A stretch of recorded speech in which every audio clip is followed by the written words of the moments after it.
Broadcast is now starting. All attendees are in listen-only mode. Hi there, my name is Francis Vigent. I'm CEO here at Now Adam. I'm also a former teacher. I spent about 10 years in the classroom as a science, technology, engineering, and math specialist for kindergarten, actually through high school. I spent quite a bit of time in the elementary and middle school classroom, but I got my career started at the high school level. So as we jump into this webinar, I want to kind of outline a few things. So our focus today is on avoiding pitfalls, what to be aware of when using the California NGSS TIME toolkit. What I'm going to be focusing on is not sort of the nitty-gritty of that 550-page TIME toolkit. What I'm going to do is focus on things that you need to be considering as you're using the toolkit. And so I'm basically going to follow the 6 sections of the California NGSS TIME and go section by section. Now, the agenda really is to look at, number one, how to create a framework for developing a district lens. This is perhaps the most important aspect of using the toolkit or implementing these new standards. How to overcome the limits of your team's experience with the California NGSS during the pre-screen, and really more in general, when you consider switching to these new standards, adopting resources that are designed for them, there's an issue of asymmetric information. How is it your team can be well informed when they're choosing a resource, going through this process? How to make sure that the paper screening that you go through is looking at the best resources available, how to deal with the known pitfalls in a single unit piloting process, and how to start with scale up and sustainability in mind. And when I talk about scale up and sustainability, I'm talking about the actual impact on student learning and institutional memory around that. So with that in mind, I'd like to get going here talking about instructional lenses. Now, this is one of my favorite quotes by Peter Drucker, culture eats strategy for breakfast. And as we think about implementing these new standards, as administrators, as teachers, we have the best of intentions at the state level, best of intentions. What's important to understand is that the development of a district instructional lens is the foundation of success for the rest of what we'll talk about today, using the TIME toolkit, but also getting someplace with the resources that you implement. So how does that play out? Well, when we think about culture, what we're talking about is behaviors, values, and expectations that are common among this teaching tribe, whether it's a school building or an entire district. And typically we see culture formed at the building level, okay? How does that impact our lens? Well, if teachers are judged by their ability to explain concepts to students, students are judged by their ability to summarize or recall what's been explained. That's a traditional model of instruction that's incompatible with the new standards in California, but also it should be incompatible with any resources that you're using in order to achieve an impact in student learning or mastery of the standards. So this is that traditional model. It's the teacher as the content specialist, students take it in and give it back, okay? What's different under these new standards that needs to be part of the district's lens as you're considering who is going to be part of your adoption committee, as you're considering what the values and expectations are of your district around this initiative, you have to look to next generation three-dimensional behaviors, values, and expectations. And you'll see that the arrangement here is different, that teachers are acting as coaches, which are their coaching skill. They are acting to help increase challenge as student skill level rises. And that's how they are valued for their ability to maintain rigor across the three dimensions and for their ability to challenge student skills and thinking. Okay. Students, what they're doing is they're engaging as scientists and engineers, attempting and using those science and engineering practices to develop disciplinary core ideas. How are they developing them? They're developing them through answering questions and solving problems, okay, by developing plans and using those plans. They're also exposing the cross-cutting concepts and making connections between all of the disciplines and how they sort of manifest themselves. So that's sort of the lens by which students are viewing content, which is the cross-cutting concept. So if we think about that, the lens that you have as a district has to view instruction from a next generation perspective, or what's going to happen is you're going to be trying to help students achieve mastery of the next generation California standards while acting in a way that thwarts that opportunity and doesn't provide an opportunity for students to engage really independently, using that classroom environment as an opportunity to perform the expectations and that's why student-centered is so important. That students, by being scientists and engineers, are making sense of phenomena, that they're having to engage in those three dimensions simultaneously, and they're deeply invested in their own ideas as they go about this. So if your district's lens approaches science or science class or effective STEM instruction differently, then you're putting yourself at a loss, and you're fighting an uphill battle when it comes to mastery, because there's going to be a disconnection between the environment you're presenting to students and the environment with which students will be held accountable to, whether it's on the California assessments or by college or career choices that they make. Continuing on here, how do you shape that culture?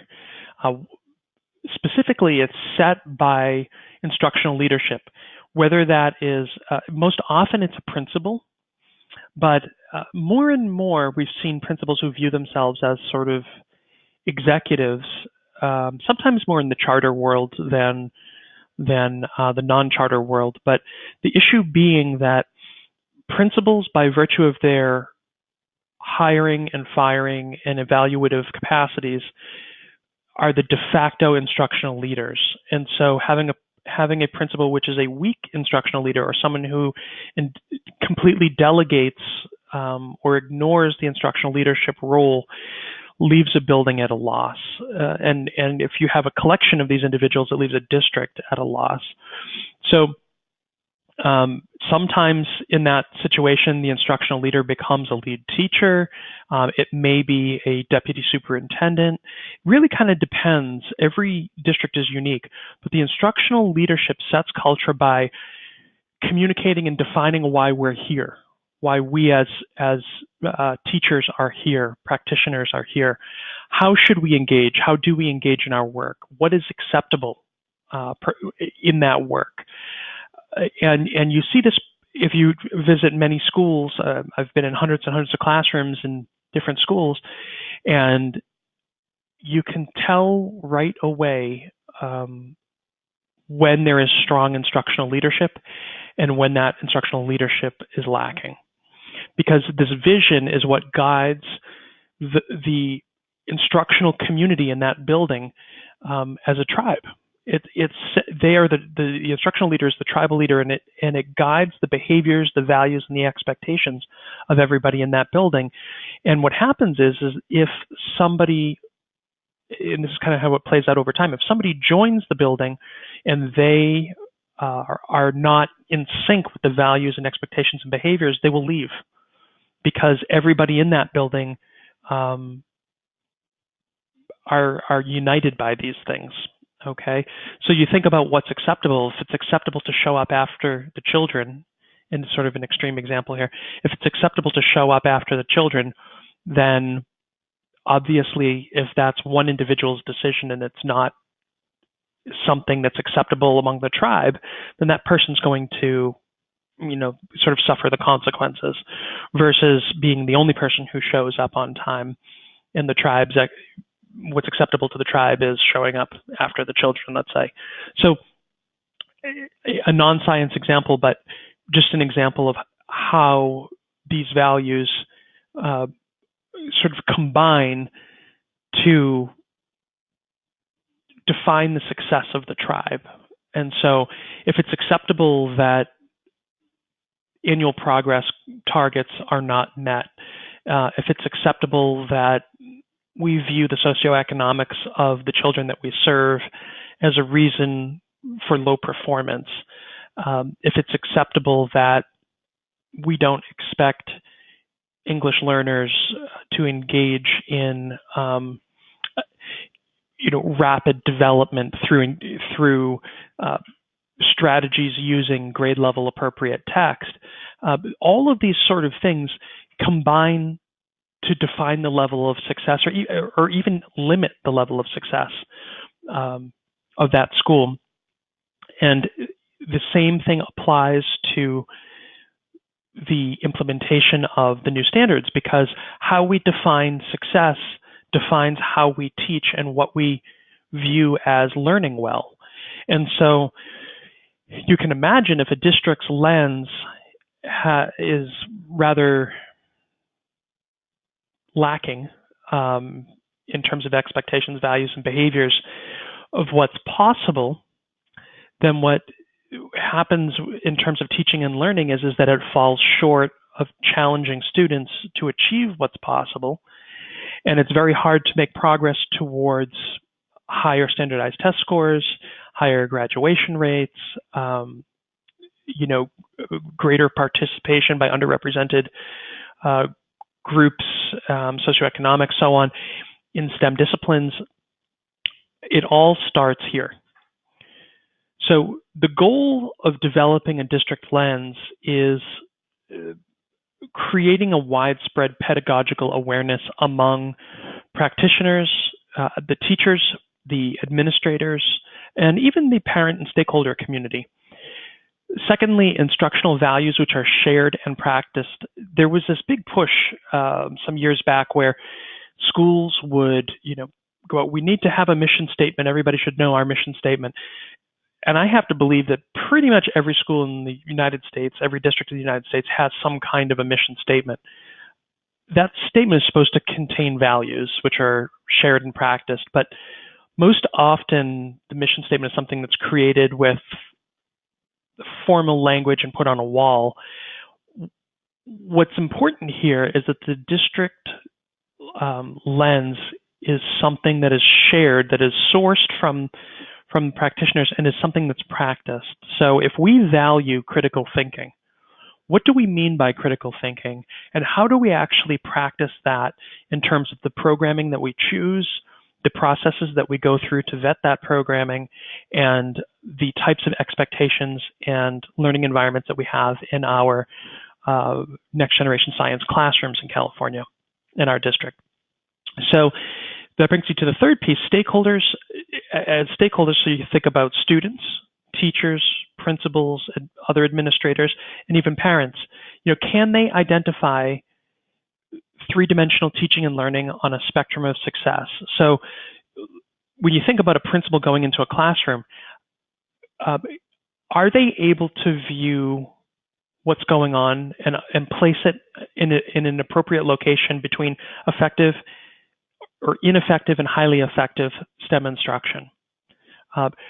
are they able to interact with students and understand their depth of engagement with the performance expectations of the new California Next Generation Science Standards?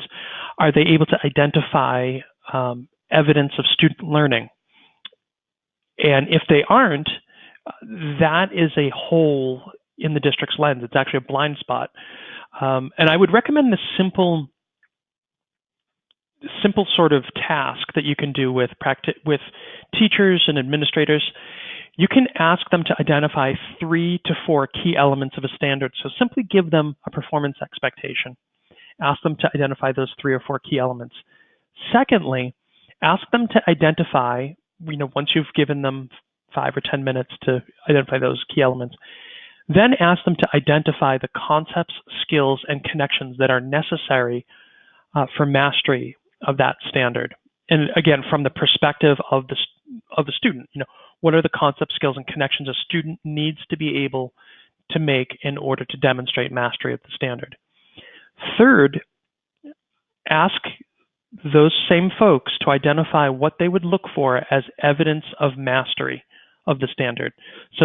So what's different here is in number 2, it's what students need to have learned, in a sense. In 3, it's what students need to be able to demonstrate as evidence. So how would what would you observe as evidence of mastery of this performance expectation? And once you have recorded that, have folks recorded individually, record that on chart paper, pull folks together.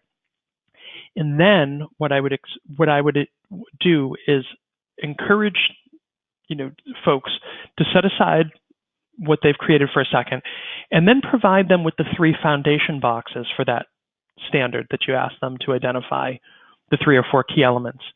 And those 3 foundation boxes are identifying for that practitioner the concepts, skills, and connections that are necessary for mastery of the standard, and compare and contrast what the standard foundation boxes say with what the teachers or the practitioners, administrators have said. And then move to number 3. Pick a standard, again, this standard that you've been looking at, and pull the evidence statements for that standard. And then compare the evidence statements for the standard to what the teams identified as what they would look for as evidence. And what you are most likely going to see here is a huge gap between what the practitioners are identifying and what the creators of the standards have identified. And you need to close that gap, because misidentification of the expectations or poor expectations, in a sense, or the wrong expectations, result in practitioners identifying and trying to solve the wrong problems when it comes to teaching and learning. And I mean that in the sense of, how do we improve our pedagogy? How do we engage in formative assessment that better communicates expectations to students, and so on? So that brings me to my next piece of this TIME toolkit, which is, we're kind of getting there, but around the prescreen. And one of the issues kind of entering into prescreen in this transition from developing a lens to actually going ahead and applying that lens to different resources is, how are you going to overcome the limits of your team's experience? Because the average California LEA has very little to none experience, little to no experience with these new standards.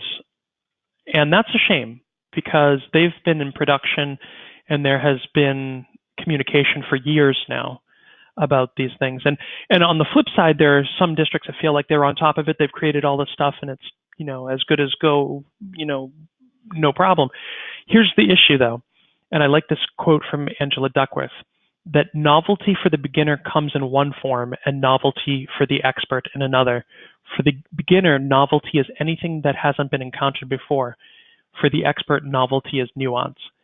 The issue that teams face using this time toolkit is that folks are going to become enamored as beginners understanding and beginners in using these standards and even this time toolkit with the wrong things. People are going to become fixated on the wrong things.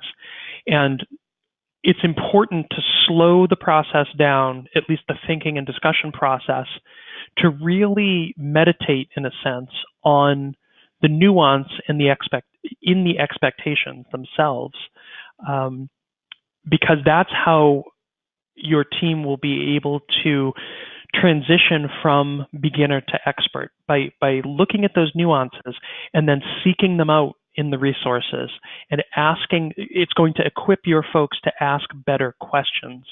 And by better questions, what I mean is questions which expose the true differences between resources, between modes of instruction.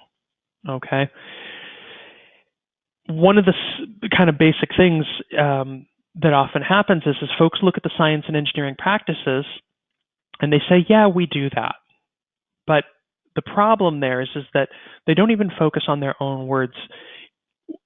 Oftentimes they say, we do that, thinking as a teacher, I do that. But what has to happen is that a child needs to have internalized these practices and be able to call upon them as skills in order to develop a question or solve a problem on their own. Back to that next generation model of instruction. So again, slowing down the process to kind of think about this, incorporate it in our lens, specifically that students are the ones who need to develop this skill and be able to apply it independently, is a key aspect here. What I would recommend too as part of this is reaching consensus. So when you think about it, it's important in that process of developing a lens that your team, the folks that are part of it, are instructional leaders, but on top of it, that they are still learning, that they are open to learning.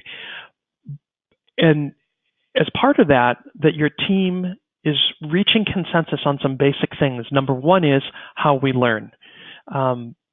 This quote, I think, says it all. Learning is a consequence of thinking. That retention, understanding, and the active use of knowledge can be brought about only by learning experiences in which learners think about and think with what they are learning. This is far from thinking coming after knowledge. Knowledge comes on the coattails of thinking. As we think about and with the content we are learning, we truly learn it. So come to consensus on what you expect of students when they're thinking in the science class or engineering class with these new standards. I'd highly recommend the book Making Thinking Visible. Talks about 8 thinking moves, but think about thinking as what goes on inside, what should go on inside a child's head as they are wrestling to solve a problem or answer a question, which causes them to engage those science and engineering practices.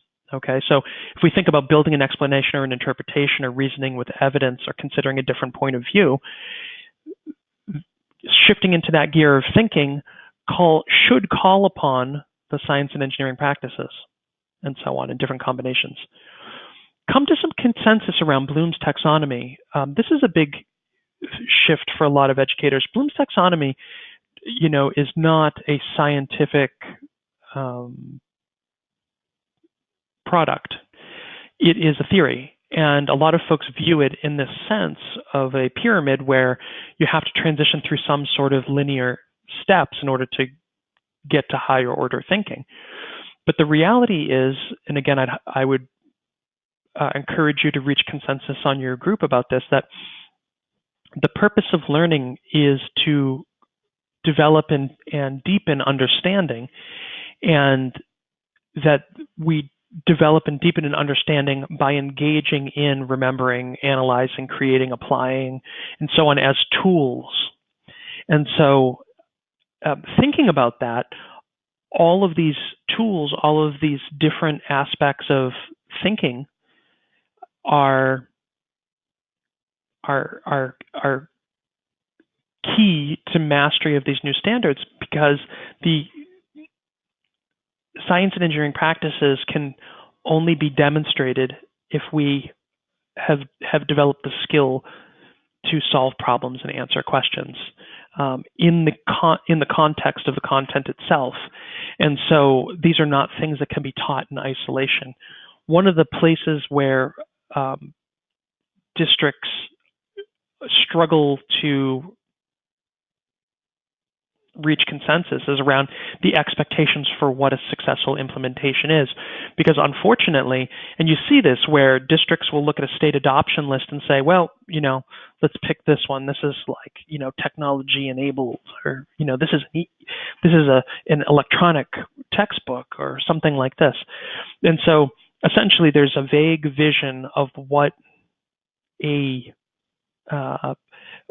effective. And so the implementation becomes, take this vague concept of what works, find a program that has that, and that will produce impact.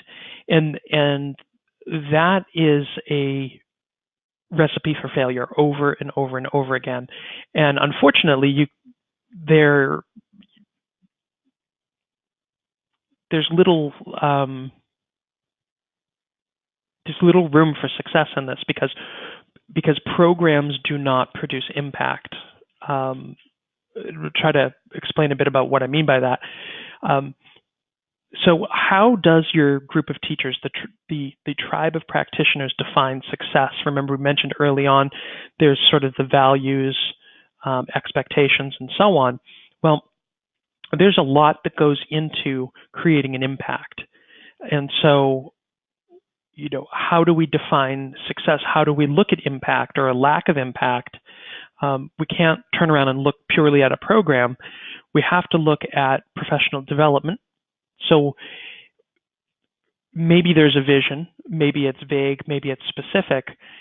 Yes, you go find resources or a program, but what professional learning is involved here? How is it that a teacher is going to shift from a traditional model to a next generation model of pedagogy, create that type of experience in class? And the research shows us that professional learning is, at a minimum, really to develop a skill or, learn a new technique takes on average 40 hours of meaningful engagement. And then on top of it, it requires repeated application. So it takes about 10 to 12 weeks from scientifically for this to take root almost as a habit. Okay, so programs require professional development. Shifts in standards require professional development. And that's highlighted in the TIME toolkit in the sense that you don't even have to go too far into it. It talks about more of this and less of that. And a lot of the things that are mentioned in there, for example, student reasoning and argumentation play a central role in understanding labs and text. What that means to any given teacher is going to vary widely unless there's professional learning that's involved for a teacher to understand what is meant by student reasoning and argumentation taking a central role, okay, in labs and in text. So what else is part of this? Well, performance. So a vision, you can adopt a resource, then you have professional development. Then the result of that learning among professionals needs to be performed in the classroom, and students need to be put into the position of professional learners. They need to be challenged to become professional learners, so both teachers and students are performing simultaneously in complementary roles. That is what produces impact, and if that impact is how the tribe defines success, then what has to happen is we have to look at the impact, which is the result of the performance, and we need to use that to inform our professional development program, and also perhaps our choice of program. One of the unfortunate things, as I kind of alluded to earlier, is a lot of folks are just going out and grabbing some program off of a state adoption list, And there's a lot of issues with that. State adoption only opens every 6 years. It's not required that districts adopt off of the state adoption list. But the issue is that those programs are set. They don't change on a regular basis. And so, how is your district going to remain on the cutting edge? How is it when new scientific information, new techniques are things that we better understand or change? How is that going to be included in your programming? Because those programs are only legally allowed to change every couple years. And the other thing is that as innovative resources are developed, they aren't there because there's no opportunity for them to join. So these are really big problems. And so even what is known about next generation science standards, California next generation science standards effectiveness in the classroom cannot be incorporated in those programs. Actually, those programs predate any of that data in a lot of ways. So it's something to think about. So some goals you should have for overcoming limited experience with the California NGSS is to, number one, recognize that curriculum adoption is a process and not a task. This is not something you're doing using a rubric. You're engaged in a process of understanding the standards and student needs in line with your district's values and trying to implement an impact, trying to implement methods and materials and experiences which produce learning among students, which bring them to mastery. Second goal, reach consensus on key aspects of meaningful learning to help define a focus on meaningful teaching. Okay, meaningful learning defines meaningful teaching. Have a process which provides a path for those who are adopting the district's lens, the products of the district's lens, so teachers, parents, and so on, to move from novice to expert in that process. So how is your curriculum committee or your time, the folks who are charged with using the time toolkit, how are they going to become expert? And then how are folks who are benefiting from their work going to become expert? Because if it's, again, the idea that one group is in the know and is going to do one thing and the other group is going to do what they say, that's not a recipe for success either. Now, when we talk about pre-screening, it's important to look at programs and think about how a program or resource supports the vision. Okay, so not a vague vision of technology or of one-to-one devices or something like this. That's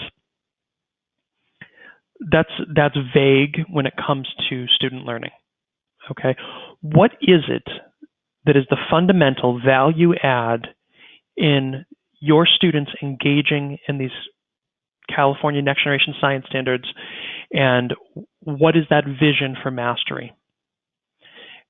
Once you have that locked down, what are the program or programs which are likely to lead students to that mastery by supporting teachers and creating the necessary environment?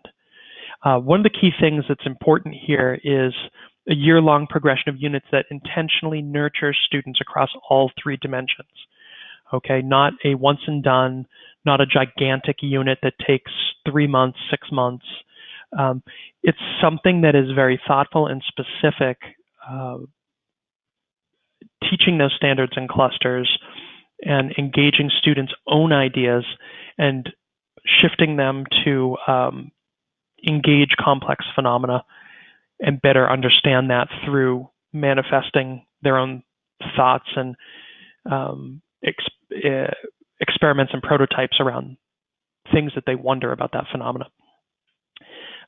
Elements of a program, again, beyond a year-long progression of units, the phenomena, scientific discourse. Science and engineering practices are acting as habits of mind which students are attempting and using in order to develop plans, to model thinking, and investigate threads of that larger, more complex anchor phenomena. And on a regular basis, at every element of a lesson, an opportunity to not only engage that phenomena, have the phenomena drive the teaching and learning, but to have students' ideas drive the arguments and the evidence gathering and the conclusions that are drawn here from what's investigated, but also using what's investigated to reflect back on that larger anchor phenomena. It's important to look at the resources you get and reflect on whether professional development is available. It should be aimed at building skills and understanding for effective instruction among teachers and administrators. Okay, and that should be informed by the data, the feedback. Particularly, it has to tie the California NGSS and your implementation together. It has to empower the teachers and the students. Teachers need to be empowered as learners, and the learners in the classroom need to be, or the students need to be empowered to understand what it means to learn well through this process. It should be connected, not modular. You know, we can, these, sometimes curriculum companies will have modules where it's like, we'll come and talk about anchor phenomena all day. What you need is something that's connected to the program, to the continuity of what's there in terms of pedagogy, content, and so on, but its purpose needs to be professional learning in shifting teachers' practices to what is grade appropriate and necessary under these new standards. That's different than trying to train somebody to use one technique and apply that in every possible scenario. It's important to understand that whatever is a part of this resource, that the way that performance is going to be achieved for teachers and students is by engaging in the work. So for teachers, that means by engaging in trying to create this next generation learning environment, by trying to coach students, by trying to engage at that level, while students are simultaneously engaging in the work of being scientists and engineers and trying to develop their own ideas into something that is an answer or a solution, which is evidence-based. So performance has to be viewed from the student's perspective, has to be formative and three-dimensional. And performance happens at a teacher level. It also happens at a student level, just like a formative assessment. So that's how we get an impact. And again, that's everything that informs or should inform or be part of how the tribe considers the source of success. So goals of pre-screening really need to be identifying resources which may support the district's vision. Don't limit yourself to state-adopted resources because you're excluding things that include innovations that have come after that, every 6-year implementation. And that's why the legislature in California have provided that opportunity, that you do not have to adopt off of a state-adopted list. You can adopt anything you want. The only requirement is that you involve teachers in that decision-making process. Eliminate resources in the pre-screening process which are clearly outside the focus of the district's lens, and engage in learning about the resources by soliciting data from the publishers. Okay, get data from the publishers in terms of ask questions. If you don't understand something, ask the questions. Think for yourself, think as a team. Gather that data, analyze that data, and make a decision based on the answers that you get to your questions, and then take action on that, whether to keep it in the pool, remove it, and so on. And we will see this data analysis decision in action as part of the next step as well. One of the pitfalls here is when districts don't ask questions, where they try to use a rubric without understanding a resource, they don't solicit data from the publishers or creators of that resource, and so they make ill-informed decisions, and they either include or exclude resources inaccurately, and therefore leave themselves at a loss, potentially adopting a resource that fails to reach the threshold of what's necessary for mastery, or vice versa, eliminating resources which would provide a great solution, bringing students to mastery through supporting those teachers. Paper screening. So moving into that paper screening process, the goal of paper screening is interesting because what it's really aimed at is essentially these 5 rubrics that are intended to take a deep dive into different aspects of a resource: student learning, monitoring student progress, teacher supports, foundations, program evaluation, so on.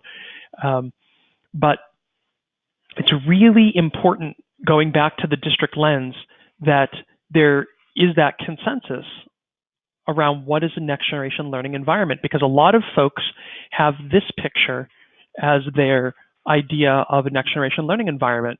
But you know what? All we know is these kids are sitting behind computers. That's it. It may be something new and different to do today, but that doesn't mean that students are intellectually engaged. That doesn't mean that they are carrying an intellectual challenge through what they're engaging in. And some of the feedback that's come to us through folks who have adopted online-only resources is that oftentimes they're disappointed about the depth of learning or the level of engagement, and even sometimes a disconnect between sort of the physical phenomena, which is accessible hands-on, and things being sort of stuck in a computer simulation. So it's important to agree as a team on what we consider to be next generation learning environment, and to not be glammed purely by a piece of electronics. You see, the traditional concept of schooling is that schooling, and as districts move away from textbooks, and we see this traditional concept of schooling really entrenched beginning in the middle schools, that schooling is, in essence, a social control and allocation of status. What is that? Grades, right? It's learning how to behave. It's learning how to get an A. It's learning, along those lines. So it's learning as the accumulation of information and formulas. It's about how much you know, in a very static sense. And assessment is about the determination of merit. So valedictorian, the A student, the National Honors Student, that sort of a thing. That's the traditional concept of schooling. However, it's very different from how students learn, because that traditional model focuses on facts, and prior standards were very focused on facts. But what we know now is that the brain does not process facts. It processes context, which contains facts. And so, without getting into much of the brain here, the bottom line is that the brain processes a context, and as it's processing the context, it's distilling meaning, it's organizing that information according to its meaning, and it's identifying trends and reacting to those emotionally, physically. And so another reason why I would encourage you to agree or have discussions around what is next generation, an effective next generation learning environment, because if the focus is on facts and what children need to know, then you've missed the majority of what's important. And in fact, you may be fighting the very way that children learn. So I like Dr. Al Moore's articulation of what a next generation learning environment is about. It's an environment for creativity, analysis, and decision making. A next generation learning environment is a place where students learn to develop control and agency by engaging in science and engineering practices with consequences. And what that means is that students are able to take risks and they're able to experience the impact of risk taking, not in a way that harms them, not in a way that causes them to fail in an irreparable sense, but in a way that they are able to take their ideas, gather data, analyze that data, make decisions, and take action and experience what happens and use what happens as a way to understand their own thinking and modify their own ideas and beliefs with that evidence. That is what this is all about. So schooling in the next generation context is about organized learning. And specifically what we mean by learning is consciously modifying beliefs, understandings, and actions in the presence of evidence, experience, and reflection. Okay, so a student needs to be able to do that independently. If I have a question or a problem, how can I learn about it? How can I learn if what I think is the answer or what I think is the solution actually is?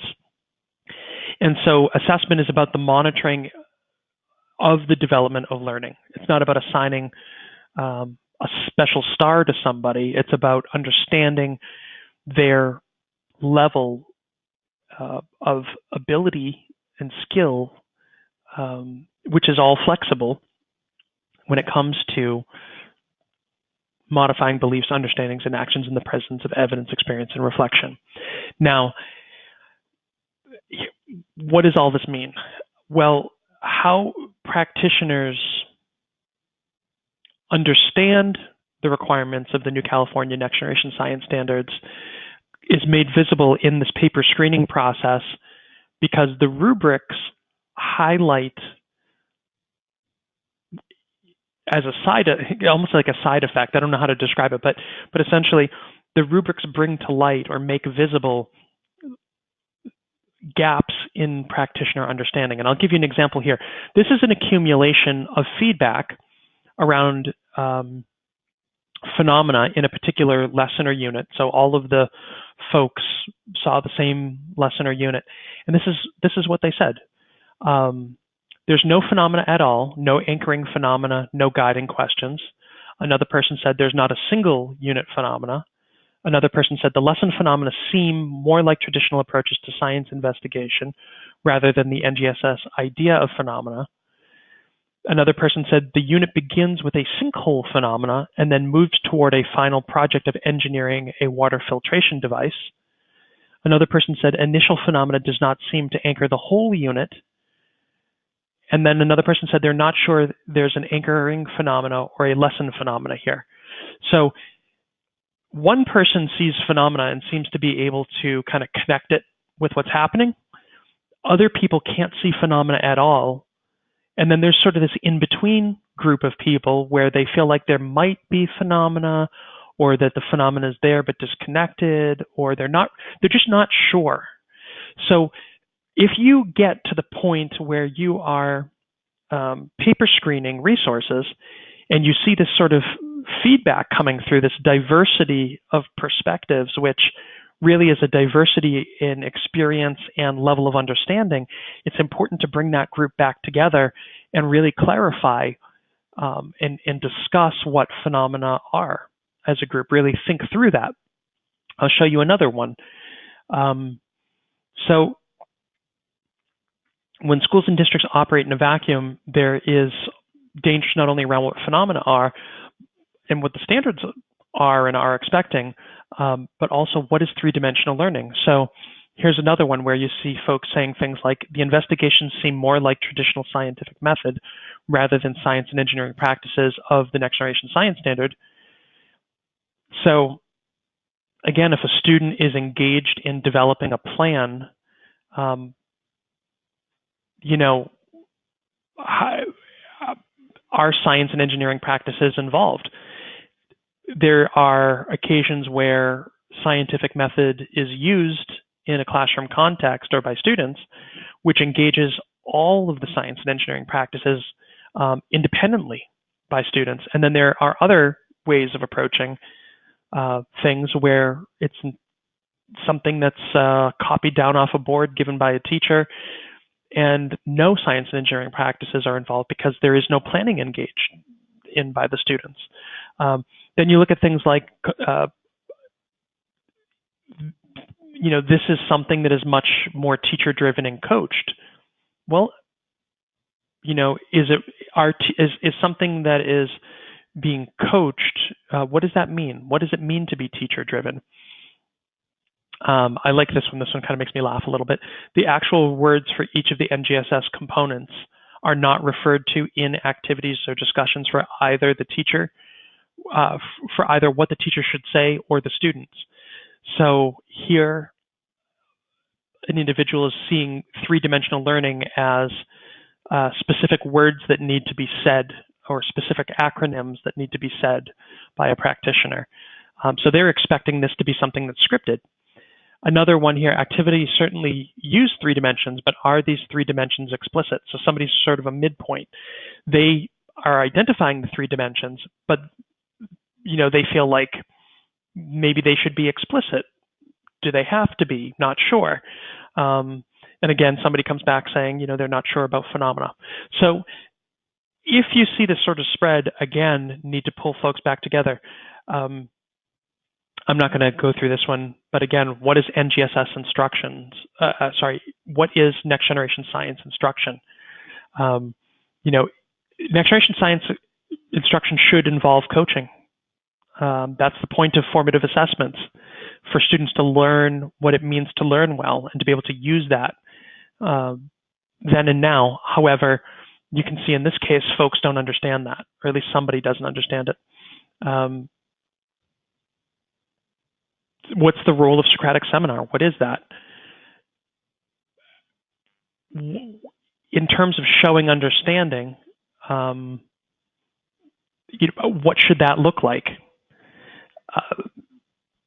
All of these things are points of disagreement in this, group of individuals. And again, looking at the same resource, and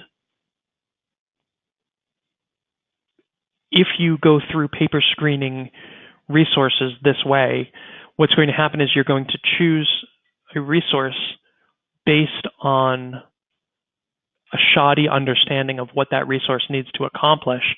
It's going to be ill-informed decision-making process. So again, before you get all the way down to paper screening, make sure that that lens is solid and that there is a mechanism in place to have that understanding permeate your team's top to bottom. Don't forget that, again, the role of the teacher is to be a skillful coach. And what that means is to act as an interested skeptic, to ask better questions, engage students in their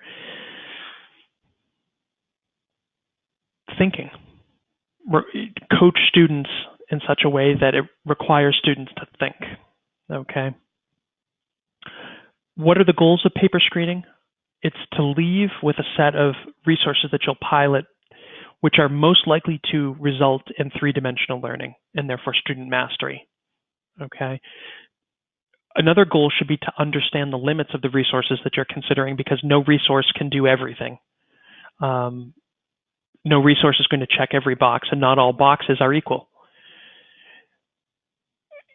Paper screening is an opportunity to ask more questions.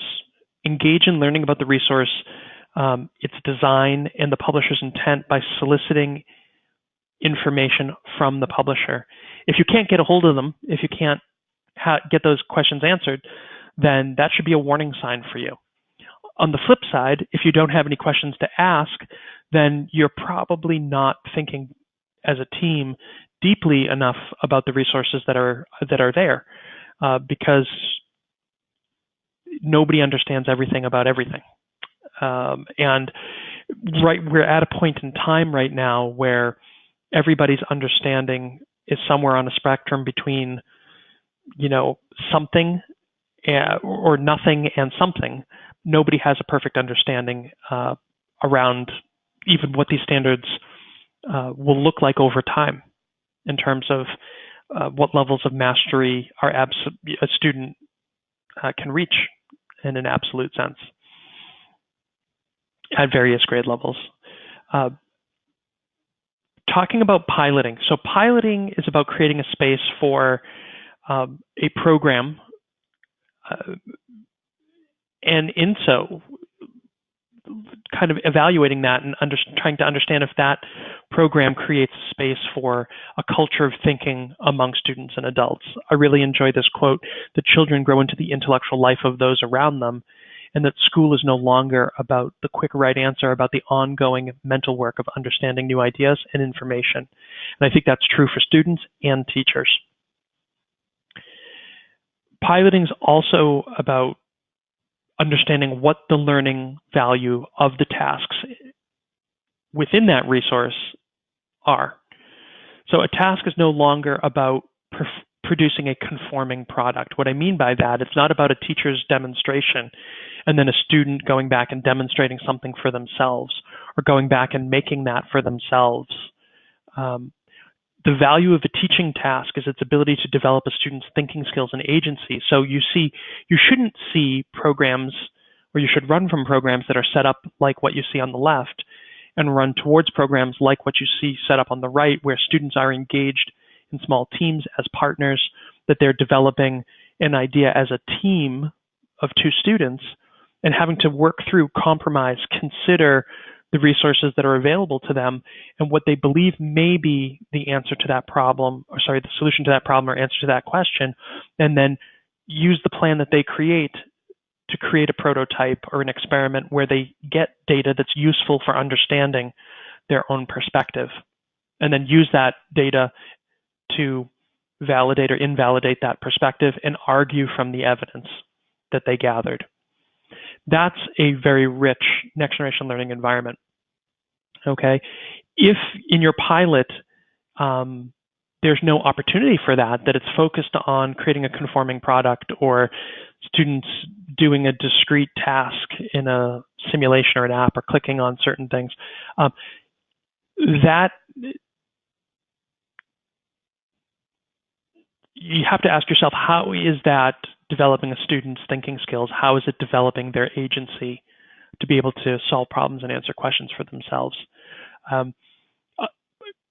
The pilot is also an important place where you can see whether there's opportunity for diversity of student ideas and outcomes, whether this is set up for authenticity in the classroom. Okay, are students going to have the opportunity to develop agency and control by executing agency and control through problem solving and answering questions? And I put this image here because it's important to understand that there's not only a diversity of ideas, but also that we are responding to our environment. Okay, and problems and questions are things that we have to consider how we're going to manage and how we're going to get the necessary information in order to get to the next level.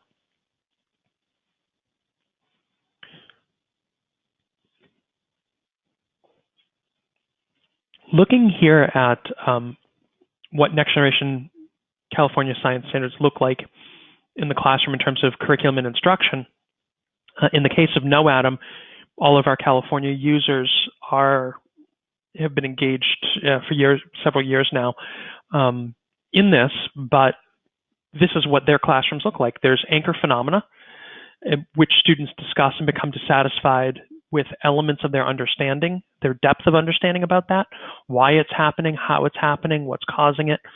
We think about those environmental connections. And what emerges from there is wonders that get answered through that scientific discourse by what other students have observed, by realization of connection to our lives or other things that we've learned. But there are questions or problems that remain unresolved. And so those questions and problems are an opportunity to plan an experiment, to experience that plan in action, and to gather data, which we call the investigative phenomena. So we're using scientific or engineering process in order to engage in planning, in experience, gathering data. And again, this is all students, investigating some piece of that complex phenomena, okay, right in front of us in the classroom as students. And then, and again, as small groups, these two students have a different approach than those two students. Awesome. The result is evidence which can be used to then reflect back on our hypothesis or our prototype and form an evidence-based conclusion about it in terms of whether or not it solves the problem or answers the question. And we can use that evidence-based conclusion, argue our point among our peers who may have different evidence, different conclusions, even opposing points of view, and then emerge from that with the ability to reflect back on the anchor phenomena, so that much larger, more complex thing, okay? So in an engineering context, one way that we might think about this as observing a phenomena and then having a hypothesis about what's causing that phenomena. We test that, and then we come to an evidence-based conclusion about how we could solve that problem or answer that question. And we can argue from that evidence. So the goals of piloting are really to determine if a program creates opportunity. Specifically, an opportunity to engage the rigor or in more rigorous instruction and learning. Okay, what we mean by that is that instruction is able to challenge students at the deepest levels of the three dimensions and engage them in learning and performing the expectations of those standards. Secondly, to determine whether a program relies on student thinking, so that a student has to think in order to make progress, or whether a student can just coast through, go through 15 or 20 minutes of class without thinking. We want to see through a pilot experience whether the program results in a more authentic and student-centered learning experience, and also to determine if your team can learn from the program's provider. If a program's provider has nothing to offer you in terms of valuable learning, you ask questions and you don't get valuable answers, then that program's provider is not a value-adding partner. And I know here at NoAtom, we put a lot of emphasis on this because really our worth is beyond curriculum materials and professional development. It's actually our ability to support teams of teachers and districts in making a transition which is sustainable and which is the result of learning. The next phase in the TIME toolkit is selection and recommendation. That's a pretty straightforward process. The goal, the pitfall that people run into when it comes to piloting is that they often want to find something that promises to be super flexible, to adapt to their practices, to be, quote unquote, technology-based, so on. And so sometimes they can go through that process and be sort of wowed or caught up in the bling of features without really thinking about what's required of the standard and of the district's lens. And so it's possible to get to selection and recommendation with something that's not really going to produce student mastery.